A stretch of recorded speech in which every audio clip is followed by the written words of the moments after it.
Welcome to this technical guide on the Asus Vivobook. We are Kelatos Informatica, specialists in technical repair. We collect your device from your doorstep, carry out a free diagnosis, and send you a quote before any repair. No phone calls, no trips to the shop.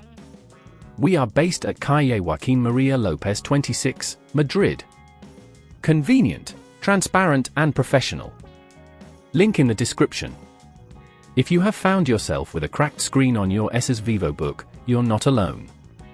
This issue can occur due to accidental drops or pressure on the screen, making it difficult to use your device properly. If left unrepaired, it can lead to further damage, impacting your laptop's functionality or even causing display issues. Now, let's get started with the tools you'll need for this repair.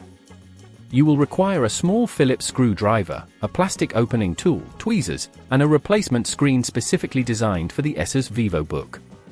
First, ensure your device is powered off completely and unplugged from any power source.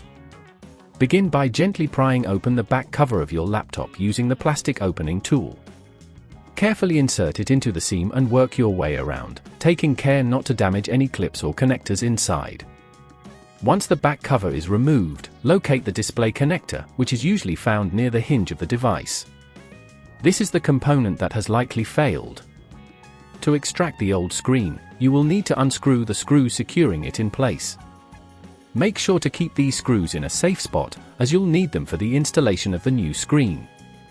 As you disconnect the cable, be gentle to avoid damaging any nearby components. If at this point you feel it's getting too tricky, remember that at Kelatos we collect your device from your door and return it fully repaired. Now, take your new screen and position it carefully into place, ensuring it aligns with the mounting holes. Secure it with the screws you previously removed. Once the screen is in place, reconnect the display cable, making sure it is firmly seated in its socket. Before closing the back cover, it's a good idea to power on your laptop to verify that the new screen is functioning correctly. If everything looks good, power it off again and proceed to reattach the back cover. Align it properly and press down gently until you hear the clips snap back into place. Finally, ensure all screws are tightened and your device is ready for use. To prevent this issue from arising again, consider using a protective case or screen protector for your Asus Vivobook. Being cautious with your device can save you from future headaches and repair costs. If you'd rather not risk damaging your device, at Kelatos we collect, repair and deliver back to your door anywhere in the UK. Link in the description.